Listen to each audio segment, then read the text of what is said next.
Un saludo muy cariñoso a todos. Nosotras somos Rachel Fuentes y Catalina Romero.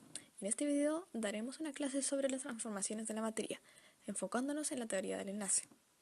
Nuestro objetivo es que a través de las explicaciones que se den a lo largo del video, como de los ejemplos y actividades que realizaremos como apoyo a la exposición, puedan comprender un poco mejor cómo influyen los distintos tipos de enlaces en la formación de los diversos tipos de sustancias que componen el universo. Después de todo, la química es algo que está más cercano a nosotros de lo que muchas veces nos imaginamos, y puede llegar a ser muy divertido comprenderla y experimentar con las distintas posibilidades que nos brinda la naturaleza. Para esto, comenzaremos explicando qué es un enlace químico y cómo se producen, destacando entre ellos al enlace iónico y al enlace covalente, caracterizando a las sustancias que conforman mediante la formación de estos enlaces. También explicaremos qué son las estructuras resonantes y la representación del enlace según la estructura de Lewis. Y además abordaremos un poco el tema de la geometría molecular, así como de qué son las fuerzas intermoleculares. Para ejemplificar un poco los contenidos, mostraremos un experimento hecho en el laboratorio de nuestra escuela, que les servirá para apreciar un poco más de cerca lo que aprenderemos en esta clase. Y para evaluar qué tanto aprendieron, realizaremos una pequeña evaluación al final, que les permitirá saber qué temas deben reforzar más para poder entender mejor los temas que abordamos en esta presentación. En teoría, un elemento siempre querrá parecerse a su modelo a seguir, un gas noble. Esto quiere decir que un átomo de un elemento siempre procurará tener 8 electrones en su último nivel de valencia, que es la característica de estos gases, excepto por una excepción, el hidrógeno, que buscará poder completar los 2 electrones, procurando seguir así las llamadas ley del octeto y ley del dueto respectivamente.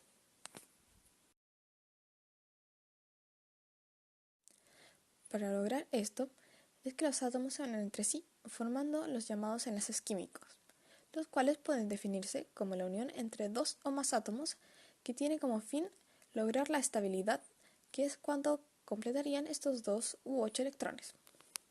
Como observación respecto a esto, podríamos decir que, en teoría, los gases nobles no formarían compuestos ya que son químicamente perfectos, pero aún así tienen un pequeñísimo índice de probabilidad de formar compuestos, por lo que podrían existir compuestos que contengan gases nobles, por ejemplo, el tetrafluoruro de xenón. Y no se preocupen por memorizarlo, que de seguro no aparecerá en su examen, ya que solo es un ejemplo. Existen distintos tipos de enlace, entre ellos el enlace iónico, el enlace covalente, el enlace metálico, las fuerzas intermoleculares, etc. Pero en este video solo rescataremos 3 de ellos, comenzando por el enlace iónico. El enlace iónico es la unión entre átomos que se produce por la atracción de 2 iones que tienen cargas opuestas, es decir, entre uno que es positivo y otro que es negativo, normalmente entre un metal y un no metal. Un ejemplo de esto es el enlace que se produce entre el sodio y el cloro, formando así la sal de mesa. Presten atención a la siguiente animación. En un enlace iónico se tiene un átomo, en este caso el sodio, con 11 protones y 11 electrones, y un electrón en su último nivel de valencia. Y otro átomo, el cloro, con 17 protones y 17 electrones. Ya que buscan ser estables y por ende tener 8 electrones en su último nivel, el sodio donará uno de sus electrones quedándose en estabilidad, y el cloro recibirá ese electrón, que era el que necesitaba para tener 8 en su último nivel, quedando igualmente en estabilidad. Ya que el sodio donó un electrón, ya no estará eléctricamente neutro, ya que tendrá más protones que electrones, quedando positivo. Por otro lado, el cloro tampoco conservará su estado neutro ya que recibió un electrón, por lo que pasará a ser negativo. Como el sodio ahora es positivo y el cloro es negativo, estos se atraerán, y así posibilitarán la formación de sustancias, en este caso la sal. Y así se forman los enlaces iónicos. Cabe resaltar que a pesar de que los átomos están cargados eléctricamente, el compuesto siempre será neutro, ya que la suma total de cargas positivas siempre será igual a la suma total de cargas negativas. Además, estos no forman moléculas verdaderas, solo reciben el nombre, ya que en realidad, como pueden apreciar, los átomos no están unidos como tal, sino que son atraídos unos a otros por la diferencia de cargas eléctricas que poseen. En cuanto a las propiedades de las sustancias que se forman mediante este enlace, podemos resaltar que 1. Son sólidos a temperatura ambiente, ya que forman redes cristalinas como las que podemos ver en esta imagen. 2. Tienen altos puntos de fusión y ebullición, es decir, que pasan de estado sólido a líquido y de líquido a gaseoso respectivamente a temperaturas muy elevadas. 3. En su mayoría, pueden disolverse con facilidad en el agua, pudiendo conducir la electricidad, ya que están hechos de iones, pero siempre existirán excepciones. Si necesitan saber, en Internet podrán encontrar tablas como esta, las cuales presentan las excepciones a esta cualidad. En estado sólido, no conducen la electricidad, ya que son neutros. 4. Son duros, es decir, oponen gran resistencia a ser rayados o penetrados por otros sólidos, ya que la atracción entre sus iones es fuerte, y también son frágiles, lo que quiere decir que se fracturan sin necesitar mucha deformación, por las repulsiones entre los átomos que se producen cuando se forman capas. Pasamos ahora a los enlaces covalentes. El enlace covalente corresponde a la unión entre átomos de elementos no metales, en la que los átomos comparten sus electrones para completar la regla del octeto. Para representar este tipo de enlace se usa generalmente la estructura de Lewis, pero eso es algo que veremos más adelante. Miren la siguiente imagen. Este es quizás el enlace covalente más común o representativo que se encontrarán en la vida. Los acompañará a la hora de comprar gasolina, mientras conduzcan, mientras se arreglen para salir, y sí, probablemente les salga hasta en la sopa. Bueno, volviendo al tema, en esta ocasión, el átomo de hidrógeno, que posee un electrón de valencia, se irá a preguntarle a su amigo el carbono si tiene un electrón que le sobra para regalarle para conseguir así su estabilidad.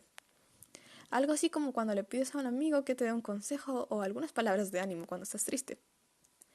Pero el carbono le dice al hidrógeno que no le sobra ninguno, que incluso igual necesita electrones para lograr la estabilidad, que es como la parte cuando tu amigo te dice que la vida le va peor que a ti y terminan llorando juntos y al final son felices ya que sacaron sus penas a la luz. Bueno, al igual como este pseudo ejemplo de la vida cotidiana, el carbono le propondrá al hidrógeno: ¿y si compartimos nuestros electrones? Y el hidrógeno, conmovido, le dirá que sí, y uniendo sus electrones lograrán la estabilidad. Y final feliz. Bueno, de esta manera se forman los enlaces covalentes, mediante el compartir entre dos átomos. Espero que este ejemplo les haya servido para poder recordar el día de su examen cómo se formaban. Los enlaces covalentes pueden estar formados por la unión de 1, 2 o 3 pares de electrones, como se muestra respectivamente en las siguientes imágenes.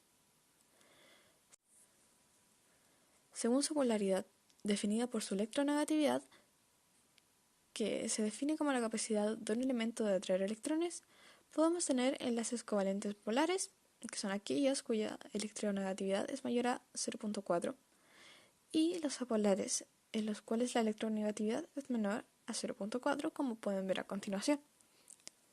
Las sustancias que resultan de la formación de estos enlaces tienen propiedades como formar moléculas verdaderas, ya que estos sí están literalmente unidos, como los siameses. Sus puntos de fusión y ebullición no son elevados y pueden encontrarse en estado líquido, sólido y gaseoso. Son solubles en solventes apolares y son malos conductores de calor y electricidad. Ahora pasaremos a hacer una comparación entre lo que son las estructuras resonantes y la estructura de Lewis. Pero no vamos a profundizar mucho en ellas en esta oportunidad, ya que no son el tema central del video. Primero, entonces, tendremos la estructura de Lewis, que corresponde a una representación gráfica que muestra los pares de electrones que forman parte de enlaces en una molécula y los electrones que no, mediante el uso de puntos y X para representar los electrones de átomos diferentes, como por ejemplo en la siguiente imagen. Aquí vemos que los átomos de cloro comparten electrones formando un enlace simple. Pero también vemos los electrones que quedan apareados en este caso o desapareados en otros casos sin formar enlaces. Además, en este ejemplo podemos observar que no se están utilizando las X. Esto es porque los átomos que muestran aquí son del mismo elemento. Pero, ¿qué sucedería en el siguiente caso? ¿Cómo podría representarse esta sustancia? El que pueden ver en esta imagen es el famoso ozono, el cual está formado por la unión de 3 átomos de oxígeno. En teoría, para completar la regla del octeto, cada átomo debería quedar con 6 electrones en su último nivel de valencia. Pero, como vemos aquí, no existe una forma específica de representar esto, y se produce un fenómeno en el que nos queda representado un átomo central positivo con 5 electrones de valencia, uno negativo con 7 electrones y otro neutro. Y que además es posible establecer más de un esquema para representar la misma sustancia, como podemos ver en la imagen. ¿Cómo lo hacemos entonces? Las estructuras resonantes son un método creado para explicar el comportamiento de ciertas sustancias, que no podrían ser explicados mediante la estructura de Lewis. Estas corresponden a aquellas sustancias de las cuales, si hacemos la estructura de Lewis, el esqueleto base va a ser el mismo, pero puede apreciarse el movimiento de electrones, como podemos ver en la imagen. En palabras más simples, la base del dibujo es la misma en las dos imágenes, pero los puntitos que vemos alrededor han cambiado de lugar, denotando el movimiento de los electrones para lograr la estabilidad del compuesto. Entonces, para describir el comportamiento de estas sustancias, se utiliza la unión de los dos modelos, creando así lo que conocemos como estructura resonante.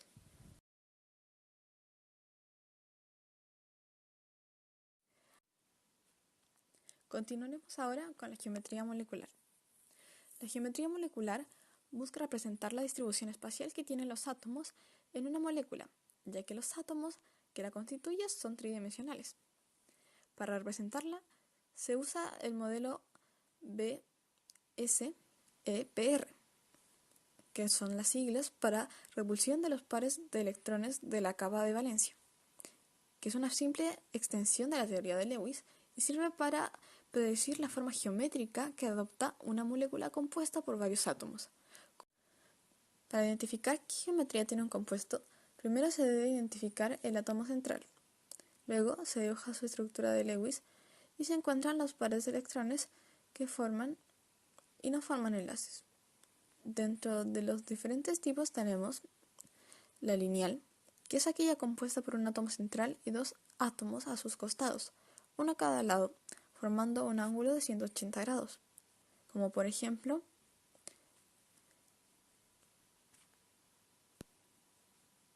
la primera imagen que vemos en el recuadro de abajo.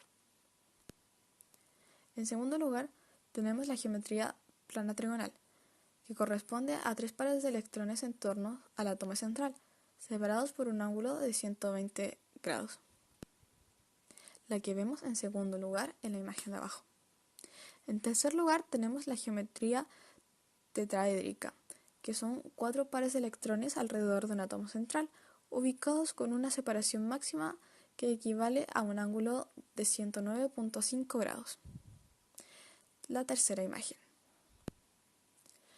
En cuarto lugar tenemos la geometría pirámide trigonal o triangular, que son 4 pares de electrones en torno a un átomo central, uno de ellos no compartido, que se encuentra separado por un ángulo de 107 grados, que es la imagen última en azul. Y por último, la geometría angular, que son 4 pares de electrones alrededor de un átomo central, con 2 de ellos no compartidos, que se distancian entre sí en un ángulo de 104.5 grados, que es la imagen de rojo. Como tema final, abordaremos lo que son las fuerzas intermoleculares. Estas son aquellas que mantienen unidas a las moléculas. a diferencia del enlace iónico y el enlace covalente, que corresponden a fuerzas intramoleculares, es decir, que unen átomos. Entre ellas tenemos las fuerzas de Van der Waals, que son fuerzas intermoleculares que determinan las propiedades físicas de las sustancias. Entre estas fuerzas tenemos las siguientes. Primero, las fuerzas dipolo-dipolo, que son aquellas fuerzas de atracción entre moléculas polares, dado que estas moléculas se atraen cuando el extremo positivo de una de ellas está cerca del negativo de la otra. La intensidad de la fuerza depende de la cantidad de electrones que posea la molécula, ya que si posee mayor número de electrones, habrá una mayor polarización de ella, lo que generará que la fuerza de dispersión de London sea mayor. ¿Y qué es esta última fuerza mencionada?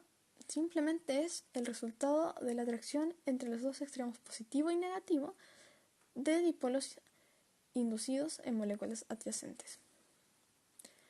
Las fuerzas ion-dipolo son fuerzas de atracción entre un ion, es decir, un átomo no neutro con una molécula que tenga un polo positivo y uno negativo. De esta manera, el ion se une a la parte de la molécula que tenga su carga opuesta. Mientras mayor sea la carga del ion o de la molécula, la atracción será mayor. Por otro lado, tenemos los puentes de hidrógeno, que son un tipo de fuerza dipolo-dipolo. Sin embargo, en esta interacción interactúa una molécula que presenta hidrógeno en su estructura, con otra que presenta un átomo con una alta electronegatividad, como por ejemplo el oxígeno, el flúor o el nitrógeno. Dos moléculas pueden unirse mediante uno, dos o tres puentes de hidrógeno, y mientras más puentes, más fuertes será la unión.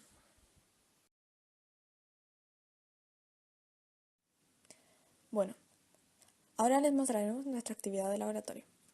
Nuestro objetivo con ella es demostrar que existen sustancias capaces de conducir la corriente eléctrica y otras que no. Esto es posible por los distintos enlaces que unen estas sustancias. Para ello, necesitaremos los materiales que dejaremos aquí en pantalla. Estos pueden variar según lo que ustedes tengan al alcance en sus casas, ya que también podemos encontrar diversos compuestos que nos pueden servir para realizar esta actividad. Ahí ustedes tendrían que entrar a averiguar qué compuestos se asemejan a los que utilizaremos nosotros para realizar este experimento. No olviden limpiar sus utensilios con agua destilada cada vez que terminen de usarlos al finalizar el experimento con cada disolución, ya que cualquier residuo de algún componente de la disolución puede afectar el resultado del siguiente experimento. Para comenzar, armaremos el circuito.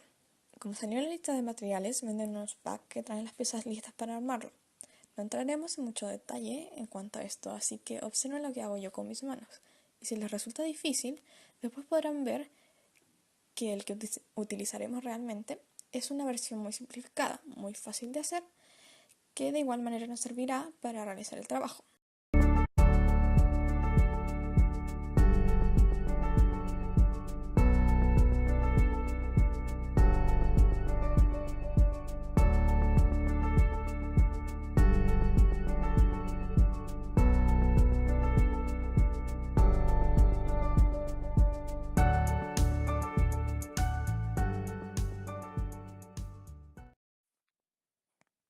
Bueno, si es que armaron finalmente el modelo simple que hicimos nosotras, que se puede ver al final, cuando acerquen los cables a las pilas debería encenderse la ampolleta.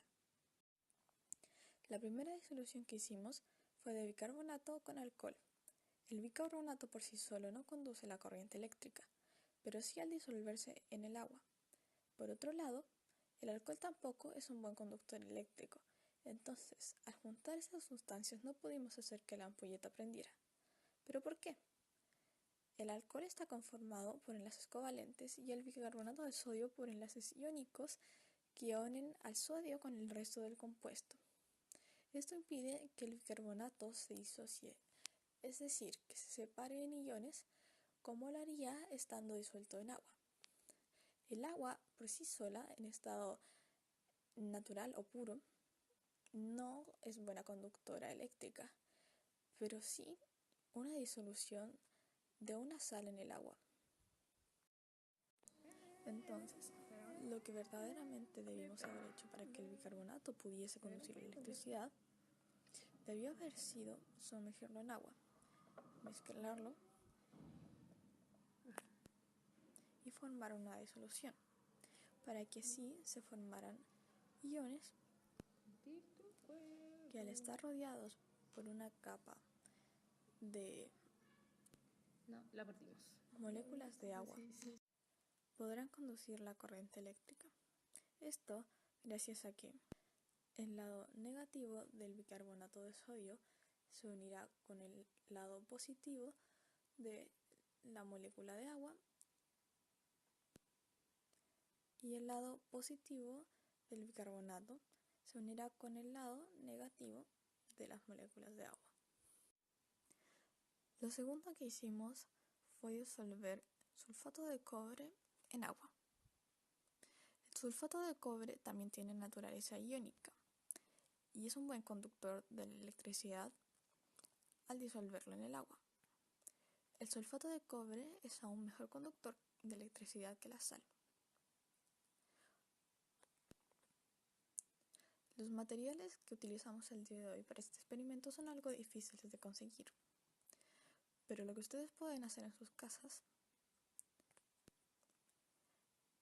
es buscar un poco de sal y disolverlo en el agua, y verán cómo puede conducir la electricidad cuando sumerjan los cables de su circuito a la disolución. Entonces, siguiendo con el tema, el sulfato de cobre va a tener la misma reacción que lo que mencionamos anteriormente con el bicarbonato de sodio y el agua. Este se va a separar formando pues iones positivos e iones negativos, los cuales serán envueltos por una capa de agua y podrán conducir la corriente eléctrica. Y bueno, finalmente la última disolución que les mostraremos es la del sodio, pero a diferencia de lo que comentaba anteriormente que ustedes pueden hacer en sus casas, nosotros cometimos el error de disolver el sodio en alcohol en vez de agua. Entonces, por consiguiente, esta disolución no condujo la corriente eléctrica. Pero este error nos sirvió para demostrarles una vez más que dependiendo de la naturaleza de los componentes que formen la disolución y por ende también del tipo de enlace que pues forman las sustancias que componen la disolución, esta disolución va a poder o no va a poder transmitir la corriente eléctrica. Bueno, como les dije anteriormente, ahora pasaremos a realizar una pequeña actividad que realizamos para ustedes, que consta de este crucigrama de 15 palabras que ustedes pueden descargar e imprimir para poder rellenarlo a mano si prefieren. Aquí tenemos lo que son las pistas horizontales y verticales, así que vamos, intentemos realizarlo. La palabra número 1 dice: determina la disposición tridimensional de los átomos que forman una molécula. ¿Recuerdan a qué correspondía esta definición? Es correcto, corresponde a la geometría molecular. Pero como tenemos un espacio un poco pequeño, pondremos G molecular hacia abajo. La palabra número 2 dice: son los electrones de mayor energía, ubicados en la capa electrónica más externa. ¿A qué electrones corresponderían estos? Correctamente, son los electrones de valencia, que de nuevo, como el espacio es muy reducido, pondremos E de valencia. Número 3. Es la fuerza de atracción entre iones positivos unidos por una nube de electrones. Este concepto no lo mencionamos como tal anteriormente, pero corresponde al enlace metálico, que se produce, como lo dice su nombre, entre un elemento metal y otro elemento metal. Número 4. Es la fuerza de atracción entre átomos no metálicos de igual o distinta electronegatividad. Este corresponde al enlace covalente. La 5 dice: los átomos de los elementos se enlazan unos a otros en el intento de completar su capa de valencia, o sea, 8 electrones. Entonces, ¿qué sería ahí? Pues la regla del octeto. Número 6. Es la manera ordenada de repartir los electrones en los niveles y subniveles de energía. Como tal, este concepto tampoco lo vimos en la presentación, pero corresponde a la Z electrónica.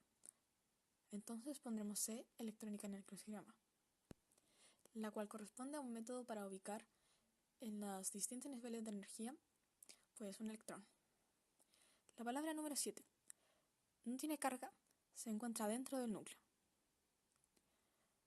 Sabemos que los átomos están compuestos por protones y electrones, protones positivos y neutrones negativos. Pero además, el núcleo del átomo está formado por una partícula sin carga. Seguramente ustedes saben a qué me estoy refiriendo. Y por supuesto, es el neutrón. Número 8. Es el número total de protones más neutrones. El número total de protones más neutrones corresponde al número másico. Y este tiene mucha relevancia en cuanto a la estabilidad total del núcleo. Número 9. Son átomos que tienen el mismo número atómico pero diferente número de masa. Esos corresponden a los llamados isótopos. Y algunos elementos como el estaño poseen muchos de ellos. Número 10. Tiene carga negativa que giran alrededor del núcleo. Por supuesto, seguramente este es el concepto más sencillo que aparecerá aquí y corresponde al electrón. 11. Es el número de protones que tiene un átomo. El número de protones de un átomo, se denomina número atómico. Se simboliza con la letra Z.